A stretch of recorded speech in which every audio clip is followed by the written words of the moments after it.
Okay, we're going to go ahead and get started now. Today's session is being recorded. Hi everyone, thanks for taking your time to join us this morning to learn how using Esri's Web GIS saves costs and empowers more users. I'm Linda Glover, the GIS Sales and Services Manager here at Frontier, and I'm the team lead for our GIS Services, Software Development, and Water Resources Department. I'm your main sales contact for our mosquito control solutions. My colleague and co-presenter today is Chad Montier, and Chad is the Software Solutions Manager and has earned his GISP certificate. Chad and his team's been spending a lot of hours during the last year and a half working on our new mosquito control software portfolio. We've received a lot of great input from many of you that's made our products what they are today. So please keep sharing your ideas so we can keep incorporating them into future releases. We really appreciate that. We won't be stopping for questions today. However, please list your questions in the questions section of the GoToWebinar window. The questions will go into a spreadsheet, and then right after the webinar, we'll answer the questions in that spreadsheet and then mail it out to you later today. So we'll get started here. Our new Fieldseeker Core software is a cloud-based system that utilizes the Esri ArcGIS or Web GIS technology. And the new Fieldseeker Core software contains workflows for larviciding with storm drain treatments, surveillance, and service requests. It also has a cross-platform mobile app for iOS, Android, and Windows devices. And then it has a separate JavaScript Office suite that's a web app with dashboard and map functionality. And then we have separate Windows ULV adulticiding and public notification apps that are compatible with the Fieldseeker Core software. All of our software has been developed the last 12 years with input from customers for the workflow creation. And I mentioned, please keep that coming in because that just fuels us for future releases. What is Web GIS? The technical definition is a pattern or architectural approach for implementing a modern GIS. We have the Web GIS at the heart or hub of the system. And then you have your system of record, which is the data that you input at the office or record in the field. And then we should have a system of insight too. We spend time collecting all this information, so how can we analyze it efficiently and give us the most information out of it? And then we also want to engage as many people as we can since we spend all this time collecting information and share it with our constituents or our other stakeholders. Two main benefits or advantages of using Web GIS is the cost savings in implementing such a system, and then also how you can make it available to multiple users. Users can access the Web GIS system with any device with a browser, allowing access to the system anywhere at any time. And with the Web GIS system, servers aren't needed. So this saves the cost of the software licensing and the server hardware and also the IT support that goes with that. One update works for everyone instead of having to update multiple systems. And the Web GIS allows for better cross-platform compatibility. Different operating systems and hardware are easier to support this way. Web GIS is intended for a broader audience, including the public user.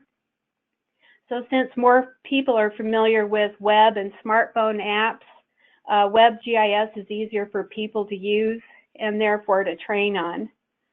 The Web GIS pattern makes maps and apps more accessible and available to more users inside and outside your organization. So this enables more collaboration, communication, problem solving, and eliminates bottlenecks. GIS is more than just a map. And it's not about making a map, it's about asking questions of maps. Configuration of the standard Esri platform lets us quickly visualize, question, analyze, and interpret data to understand relationships, patterns, and trends. I think this insights map here currently on the screen gives a good indication of that. And Chad's going to get into some demonstrations of the insights for ArcGIS. It's a separate add-on that we can use with our Fieldseeker Core software. You know, why do we use the Esri platform as part of our Fieldseeker software? The biggest reason is because it's an industry standard platform, and 94% of the local government agencies already use Esri GIS. So it makes it easy for us to come in with our application because your IT or GIS people are already familiar with the Esri software, and we're just adding functionality on top of it. And the other thing too is when you use a standard platform, it evolves as technology evolves. So Esri keeps up with the cloud and enterprise maps and app technology, and so that lets us focus our resources on just the mosquito and vector control apps. And this way we're not spending time and money reinventing the wheel that Esri already does such a good job at. And recently, Esri's #1 ranking was confirmed in a Forrester's Location Intelligent Ways report, where it stated that ArcGIS brings extensive data offerings with global coverage, together with industry-leading spatial visualization and analytics, a powerful and compelling combination. So the industry as a whole, you know, backs us up as far as, you know, Esri being the #1 platform. So what is the value of the standard platform? You know, the Esri platform has lots of functionality for us to leverage, and we now have more configuration flexibility than we had before. So now we can choose map symbology, you know, which data layers we want to view or use. We also gain some pop-up windows to see information or to enter information through.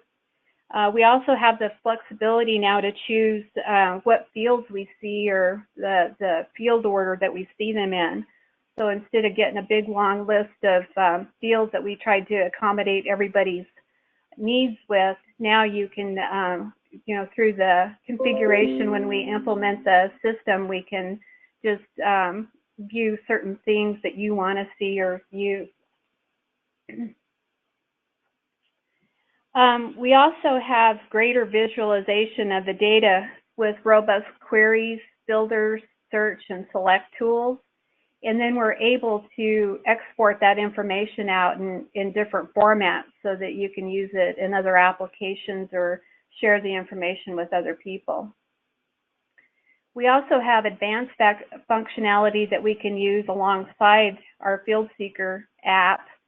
And you've probably heard us talk about it before, you're already using it, but we have the simple integration to the public website where we can use a Geo Forum to enter service request information, or have the public enter the service request information into the system, and then it comes back into the Fieldseeker system. Or maybe you're also using status maps where you're pushing information from the Fieldseeker system to the website, and we have some more examples of that coming up. We also have enhanced data interrogation and ways to share insights, and that's through the dashboard functionality and this Insights for ArcGIS that I mentioned earlier gives us the analysis and business intelligence part to it, and we'll show you more about that in a minute. And then we also have a web app builder and story maps as a way to create modern and responsive web content.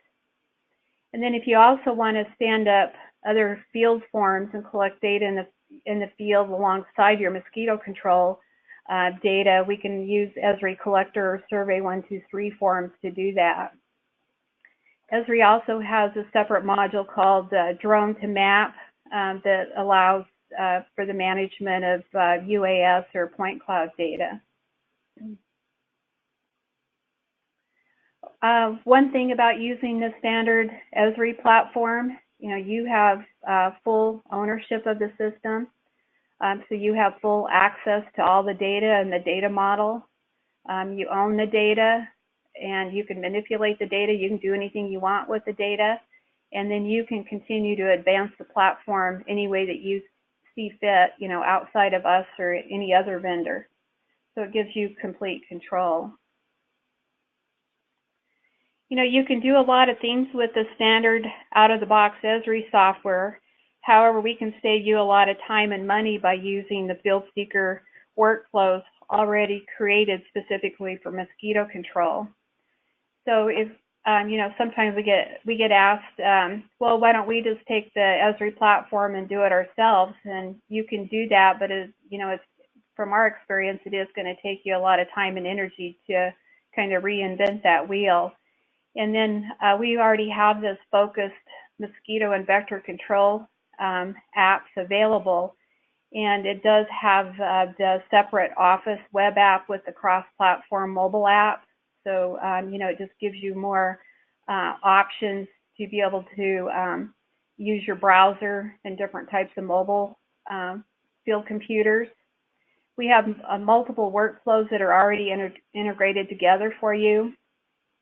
So this is with larviciding, with storm drain treatment, surveillance, and service requests.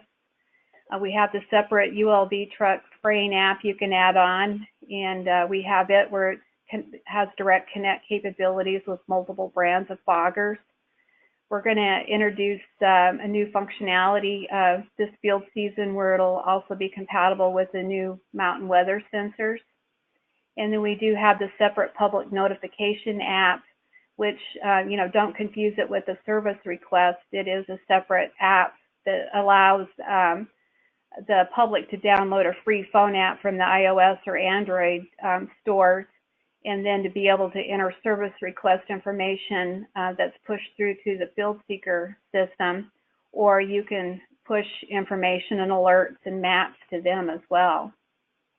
And then each one of these workflows has a comprehensive report library that's all set up and ready to go for you.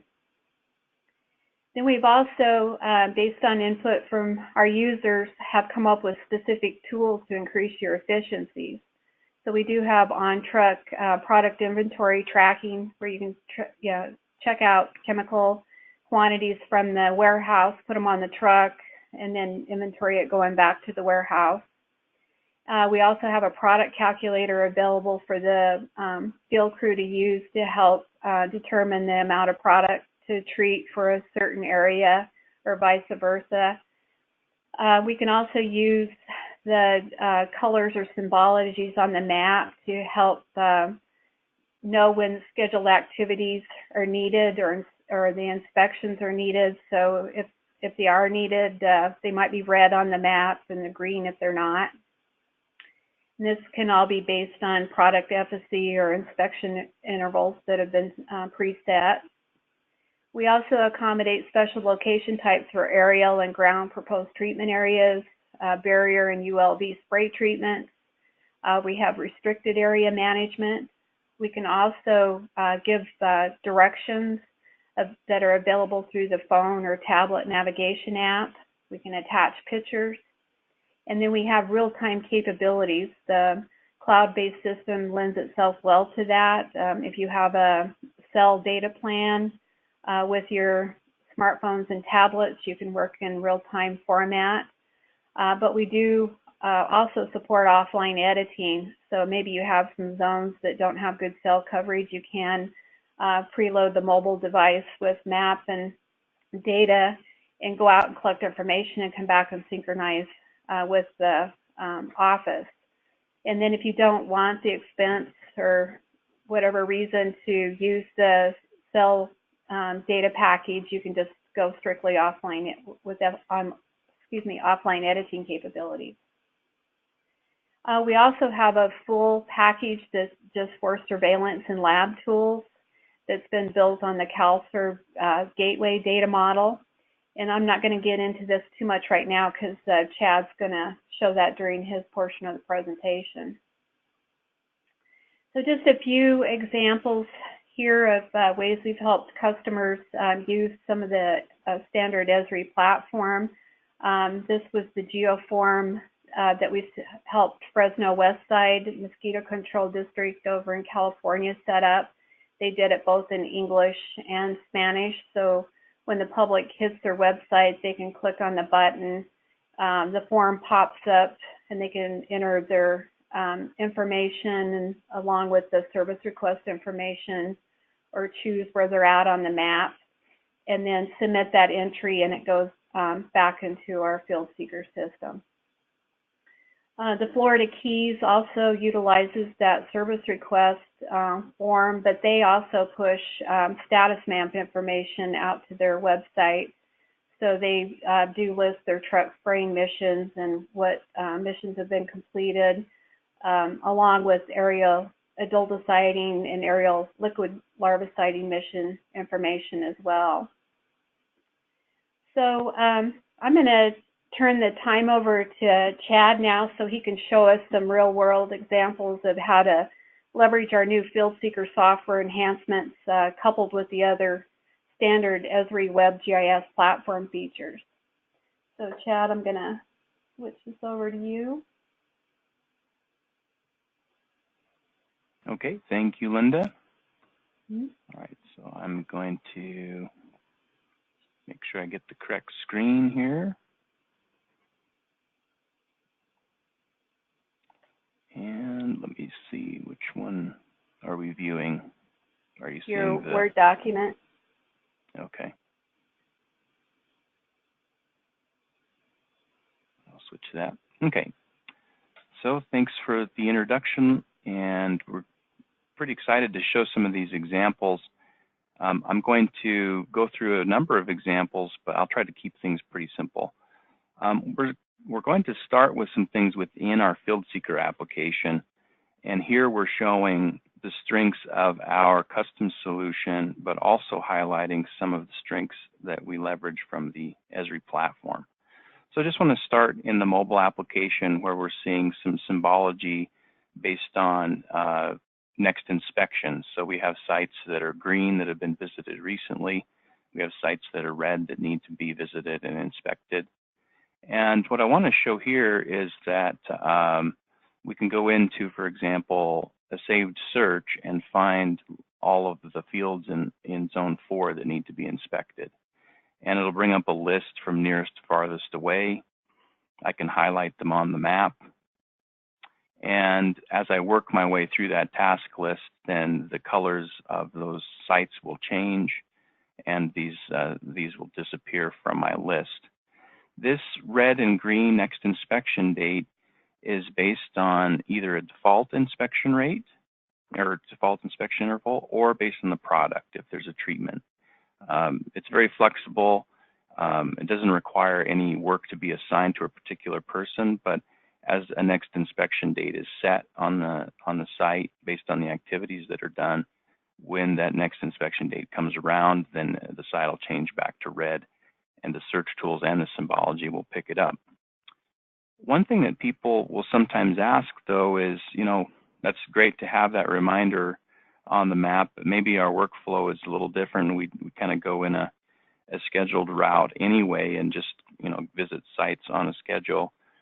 We want to see the symbology for the sites based on something else besides that red-green. And so this is one of the places where we can use the platform to help us make those kind of changes very easily. So I'm bringing up the web map that the mobile application is using. This is just an ArcGIS online web map. And if we wanted the polygon locations to have symbology based on habitat type instead, then we can come in here, change it to habitat type, and that's going to change the colors. We could set all the colors individually the way we want, but basically I'll make that change, save the web map, and then over in the mobile application I'll just log out and log back in, and I will see that change in the Symbology right away. So I'll sign back in.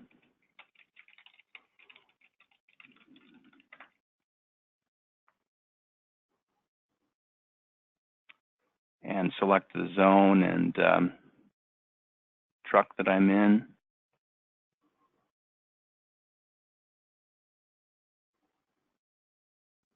And it'll tell me if I'm not in that zone, but I'll just zoom in on the sites here. And so now we see the Symbology is based on the habitat type. So if you have specific workflows for specific crews where you want things to show up differently than our default, then that's easily done just by making changes in the web map. Another example I want to show is just within the site visit workflow here. And within that site visit workflow, I'll pick one of these polygon sites to do the inspection and treatment on. And what I want to look at is just within the treatment collection, there's a few things here that are specific to our custom solution that are really designed to help you collect quality data and to manage the entry of one of the most important parts of the workflow effectively and efficiently. So in the treatment workflow, we validate the product usage against the area that is treated using the low and high ranges of the product, and we can also set a default application rate. So, for example, if I pick Vectorback G, for example, Vectorback G, if I go to the calculator, it'll tell me that I have it set between 5 and 10 pounds per acre, and a default app rate of 7.5 pounds per acre. So if I select Vectorback G and then put in a quantity, it'll automatically calculate the area treated for me. Now, if I try to put in too much product, I don't have that much inventory on my truck, it'll tell me that that's not going to work, and it'll warn me so I can fix that. If I pick a product that does not have a default application rate, let me pick the FG. On this one, I just have a low and a high range set. Actually, I'll come back to into treatment so it sets that area treated back to the size of the polygon. So FG, and I'm going to put in a very small amount, which would be under the rate. And so if I try to submit that, it'll say that rate is out of range. Do you still want to save it? I have the option to save it if that was intentional, but if not, I can come back and I can fix this. Maybe I put the wrong quantity in to begin with, and it needs to be 5 pounds for 1.2 acres, which would be within range. So if I try to submit that, then it would go ahead and let me submit it. So it's telling me mandatory details. So it does do the error checking on inventory, low and high range, has a default app rate, and those are things that are just not possible to set within the Esri platform itself. If you've ever tried to set up those kinds of rules within kind of the off-the-shelf apps, it's not possible. So that's a key part of our system. Of course, one of the key things is the regulatory compliance and being able to report accurately the product usage and area treated. One other thing on this form, though, so here's where we can leverage the flexibility of the platform, though. Let's say we want to collect weather information with our treatment, and let's say we also don't care about having method and equipment type on our form. Let me go back to the web map that this is based on. And this is where we can leverage the pop-up definition for treatment. So if I go into configure the pop-up, configure attributes, and I want to turn on weather information, temperature, wind speed, wind direction, and I want to turn off method and equipment type, I'll make those changes, save the web map, and I'm going to close out of the application and log back in. So in most cases, that's the only thing that needs to be done to have a change in the web map. reflected is just to log out and log back in on the mobile app. So again, back to my zone and truck. And I'll get zoomed in a little bit. So we'll go back to site visit. And we'll pick one of these sites. So back in treatment now we can see that equipment type and method are removed, and then temperature, wind speed, and wind direction are included. Those fields could also be made mandatory during deployment. When we first set the system up and the feature service is deployed, we can set mandatory on those fields. So if there's something you need to record that's not included in the form, it can be added. If there's things on the form that you don't use, it can be removed. So one key thing here is that saves a lot of time and money. If you're using a custom solution like Fieldseeker, you don't want to have to do programming to make a change on a form like this if you can help it. We want our software to be usable by anybody, and though everybody's workflow is mostly the same, everybody's got slight differences, so we can reflect those differences by using the pop-up definition in the platform. One of the things that I wanted to highlight too, just within the application, if I go to one of these point sites, for example, and I want to get navigation directions, I can just click navigation, and it'll use the Maps application built into the device. So since I'm on a Windows device, it's using the Windows Maps application, giving me driving directions. The same would happen on an iPhone or iPad or on an Android phone or tablet. It'd just use the Maps application and give me driving directions. So we can leverage the built-in apps that are on the device as well for things like navigation directions. So a lot of times, technicians are familiar with the area. They don't really need directions in most cases. But if you do a lot of service requests, perhaps in areas that people aren't familiar with, or if you have, a temporary summer help or someone filling in for somebody, sometimes getting driving directions can be quite useful. So that's built in just by leveraging what's on the device. I'm going to switch over to the web application here, and we want to show a different example of the strength of the platform within this review map.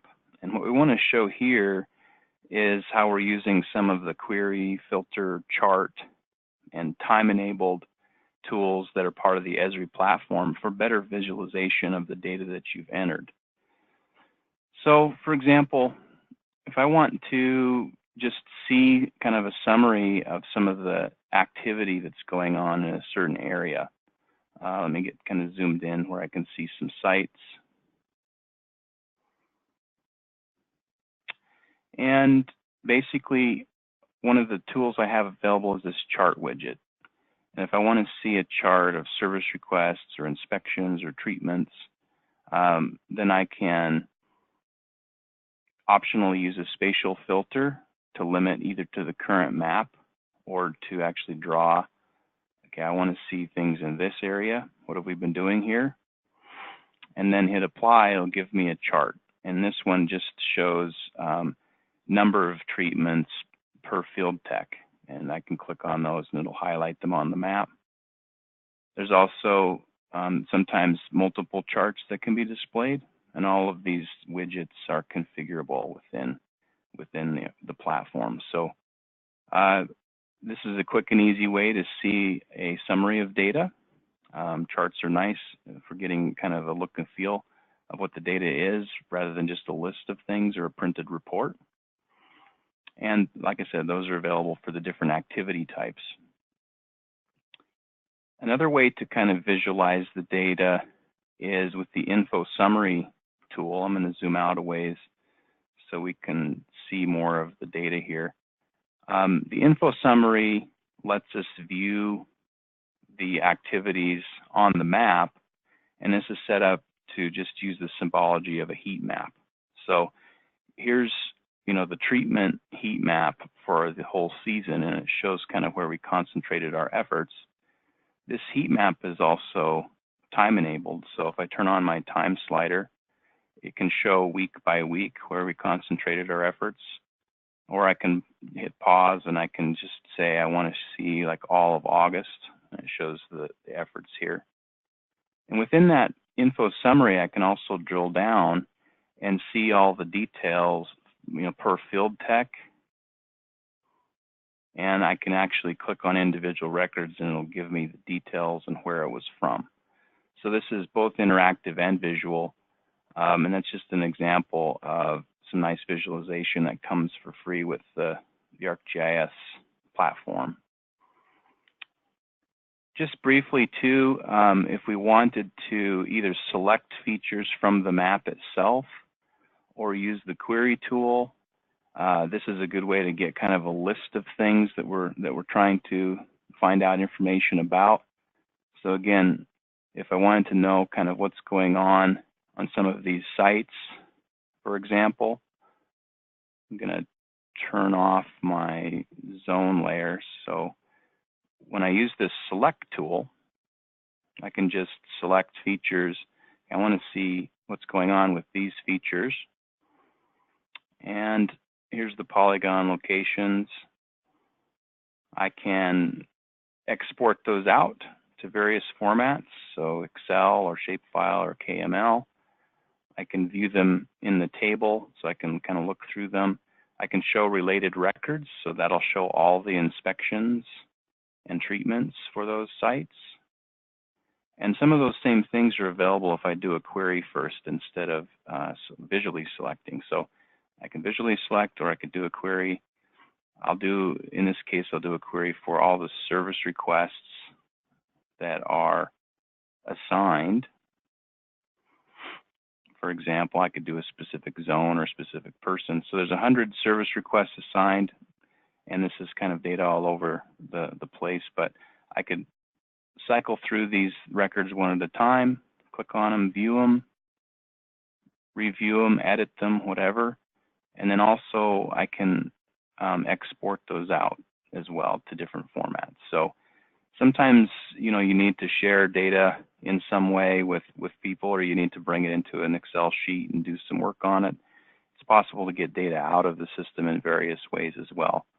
So this is kind of a strength of the platform. We're using the widget kind of approach in these map workflows, and that gives us a lot of nice things that come with the Esri platform. All right, so I'm going to switch now to surveillance tools. This is another kind of strength of our custom tools. One of the things that would be hard to implement just off the shelf in the Esri platform. The fully articulated surveillance data model, for example, for adult trapping, which includes trap sites, trap surveys, species and abundance records, pooling, and lab results. And then larval samples includes all of the mosquito inspections that have a larval sample connected, and the ability to do lab identification of those and lab counts. And then sample collections is blood tissue and specimen samples. So this could be dead birds, it could be ticks, it could be blood samples from chickens or horses. I'm going to focus on the adult trapping real briefly. This shows a list of trap sites that have recently been surveyed and a trap has been retrieved. That trap retrieval can be recorded in the field, or it can be recorded here in the office. I could do a new entry, pick the trap, and then put in the details for when it was set and retrieved, what kind of trap. Once it's in this kind of working list, these are trap surveys that haven't been processed yet. I can pick the trap survey, and then I can start putting in the species counts. And as I put in those species counts, if it's a species that I do testing on, it'll automatically generate pools for me. And so I'll add those in.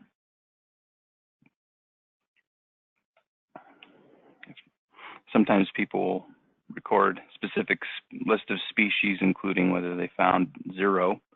So we can do that. And then if I need to create pools, I can do that. Which lab do I want to send it to? This list is configurable. We're doing testing internally, and that goes today. I can put in an ID number. And then there's an opportunity to adjust the size of the pools. If I had a whole bunch of different pools, we could adjust the numbers slightly. And then once that those pools have been tested, then I come over to lab results, select the pools that have had results, and then enter in when it was tested, possibly by whom, any comments, the methods, what diseases it was tested for, and if there was any positives. Once the survey is completely processed from start to finish, then I would just mark it as closed. And again, this working list of things that have not yet been processed would continue to shrink. So this is kind of my working list. Then from there, I can get data back out of the system using reports or using some of the visualization tools to see that surveillance data on the map. So point here is that's a pretty complicated data model to set up with trap sites, trap surveys, species abundance, pools, lab entries, etc. But it's all fully represented here in our built-in lab tools. Okay, I'm going to switch directions just a little bit again. Sharing data outside the organization, either with the public or with people outside the organization, but not the public. So Linda highlighted on the Florida Keys website for scheduled and recently completed spray missions as an example. This is a live dynamic map on their website, and I just wanted to show how easy it is to share this. So this is the ArcGIS Online account where this was created. It's using actual live, Fieldseeker and other data. And all we have to do from within that web map is go to share, and we can share that with the public if it's going to be on a website, or if it's not going to be with the public, it can be just specific groups. Now, if it's intended to be shared on the website with the public, then I can click on this embed in website, and I have various options for what to include on the embedded map, as well as the size and a few other things. And then that generates the HTML that I can just copy and embed in the website. So if you have control of your external website, it's very easy to create this web map once and then get the code to embed it in your website, and then it's live and constantly updated. One other point to make about the data that is shared is that within this web map, which contains some of the mosquito control data, you choose what you want to share. So, for example, if I look at the pop-up for this spray route, all that's shared with the public is that it's scheduled. There's no information about field text or names or addresses or anything else that would be sensitive. Now, another example here, rather than sharing with the public, would be sharing it with a private group instead. So if I unchecked public, I could have it shared with a specific group, and then here's a link to the map. If I just want to email that to somebody, they could then interact with it as long as they can log in to ArcGIS Online. If I share it with the public, they don't need a login. The point here is that within these groups, so if I look at groups inside of Florida Keys Mosquito Control, I can create groups, and within those groups, I can specify, are those groups visible to everyone that uses ArcGIS Online, or only people that I invite? And if it's only people that I invite, I can go to members, invite users, and I can choose who I want to invite to that. So why is this useful? Well, sometimes you have to share things with other agencies, or you'd like to share things with other agencies, or maybe board members or other people within the organization. And this is one way to do it that doesn't require like exporting data or printing maps or printing reports. This would allow you to share selected information of your choosing with people of your choosing. All right, so those are a couple of things that are just given to you by ArcGIS Online and the platform. The sharing model and the groups is part of the item management as well as security.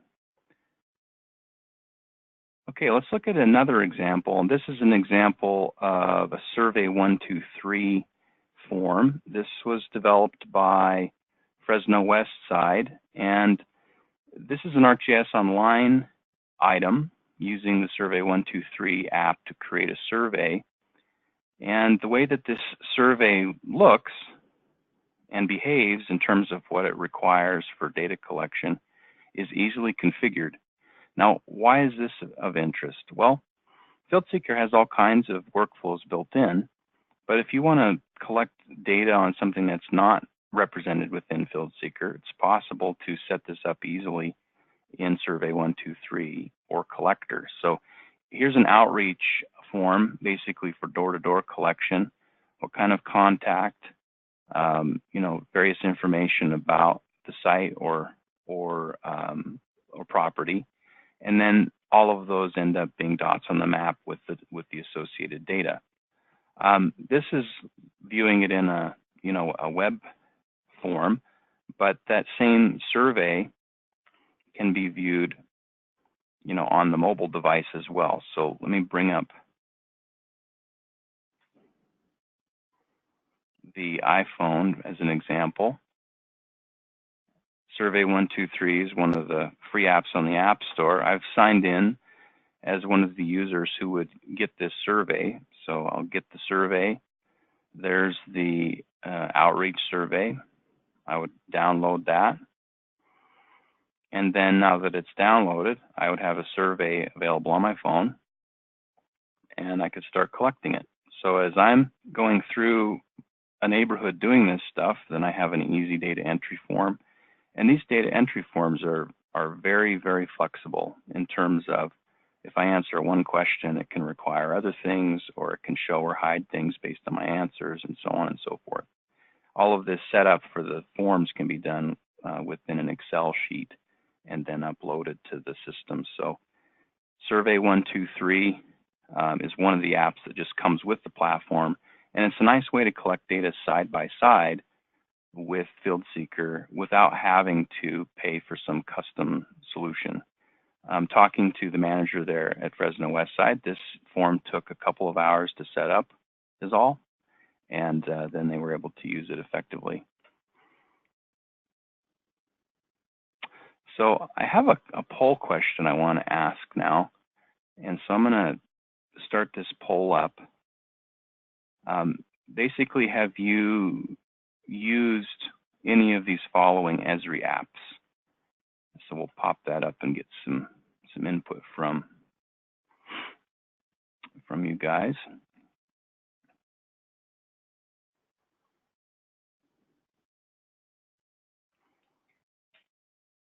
Okay, so far about half of you have voted, and looks like about a quarter of you have used Esri Collector, a quarter of you have used Web App Builder. Some people have used Survey 123, and then 33% are saying other. There's lots and lots of other Esri apps. So if you want, put whatever the other is in the chat, and I'll just mention it. So it looks like about half of you have voted. So this is interesting. In mosquito control, we have specific things to do, but lots of people have actually used the standard apps as well. So it's a pretty good indication. And again, those just come with the platform. So we have about 53% that have voted. I'm going to move on because I have one other example I want to show real quickly before passing it back to Linda. And so this example is with Central Massachusetts Mosquito Control Project and service request management. And there's several things to highlight here. All of them are using the Esri platform, And then we've also got some email notifications that were developed to help them with their workflow. So it starts with the Geo Forum on their public website for collecting the service requests. And just so you know what we're talking about here, they took like 18,000 service requests last season, and a good deal of those came through the website.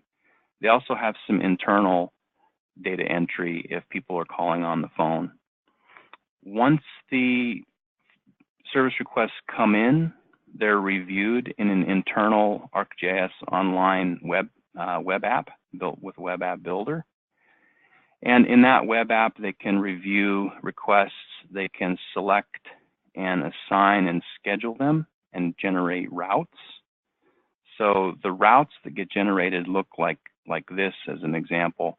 Here's the list of stops in the right order and the driving route. Those routes and stops are visible to their truck spray drivers on the truck spray software that they collect the data in. And they also will print out a list so that the drivers know the order that they want to go in. The routing is built into the Esri platform. It's one of the analysis tools that's built in. The routing is a credit using tool, but just so you get a perspective on how many credits actually get used through a season. So they used some hundreds of credits, which amounts to some tens of dollars. In fact, I think they didn't even have to buy any additional credits besides what was supplied through the ArcGIS online platform. So after they're routed, that also generates email notifications.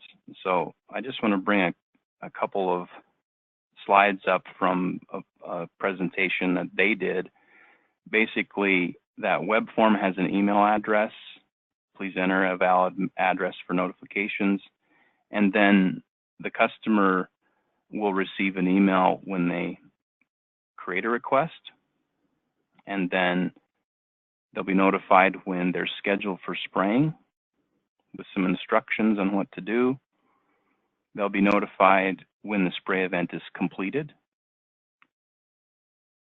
or they'll be notified when the spray event that was scheduled wasn't able to be done, maybe because of weather,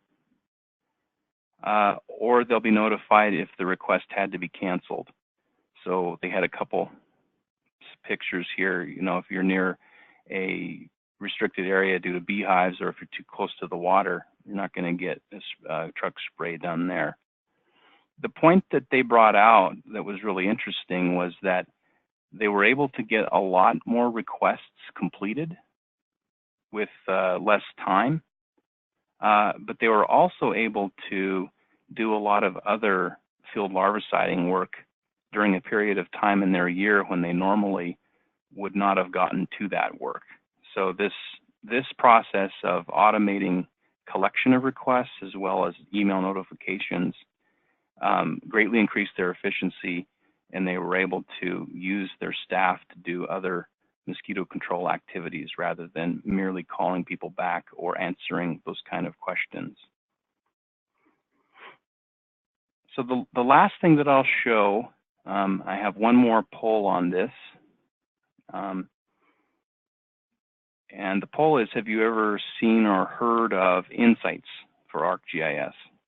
I guess besides Linda mentioning it at the front of the webinar. Okay, so only some have heard of it, and this is common from what we find when we talk to people.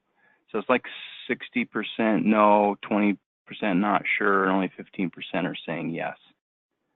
So Insights for ArcGIS is an add-on to ArcGIS Online, and just so you know what the cost is, it's basically $500 for a year for a creator type user, or for an author of these insights. And what it is a what you see is what you get business intelligence platform. So this is the service request from Central Mass for the year, and you've got the map, and you've got an associated heat map. You've got like a time series, requests by town. And the point with this is that these are all interactive.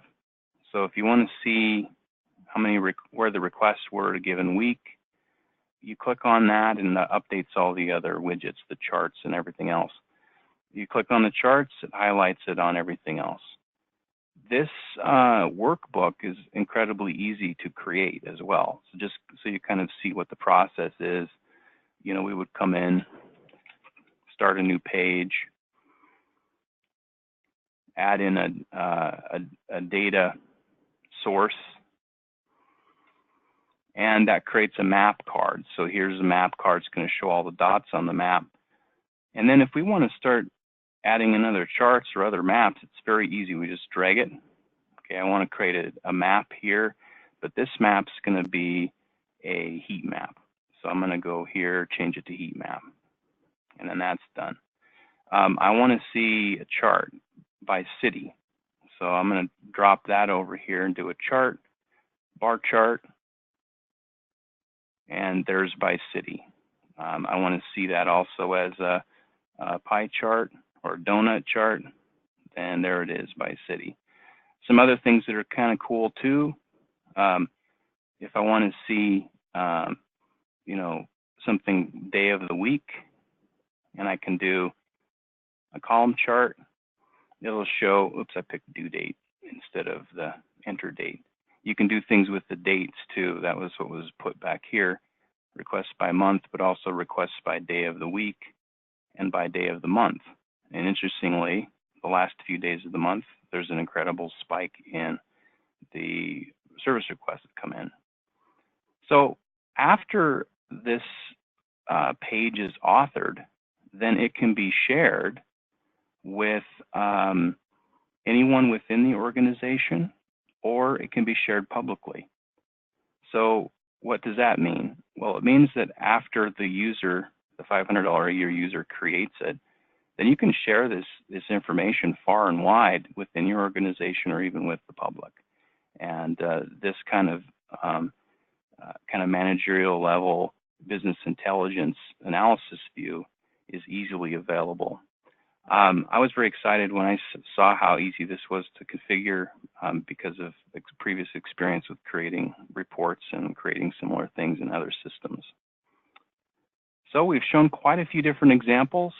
We hope that this gives you a good picture of, one, the strengths of the Fieldseeker solution, leveraging the platform where possible and adding custom things where needed, and then also the strength of the platform side by side with Fieldseeker for field collection, business intelligence, and analysis. So I'm going to turn it back to Linda, and she can continue with just a few summarizing comments here.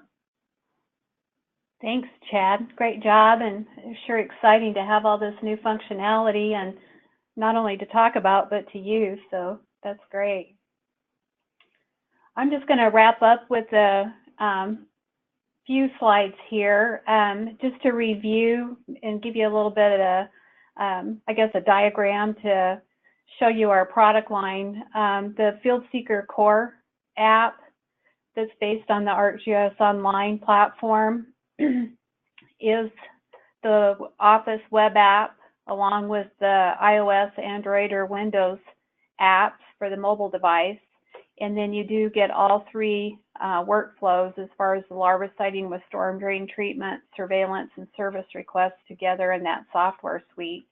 And we do, it is required to have the ArcGIS Online subscriptions with that. And then if you want to add truck spraying, we have a separate Windows ULV build deciding extension that has its own set of expenses tied to it. But it is a standalone desktop software that's built on OpenGIS technology, so it does not require any Esri licensing, and it is for Windows 10 tablets only. And we have to have the 9-pin serial port available in the Windows 10 tablet just because all the current Fogger brands that we interface with still use the 9-pin port to communicate.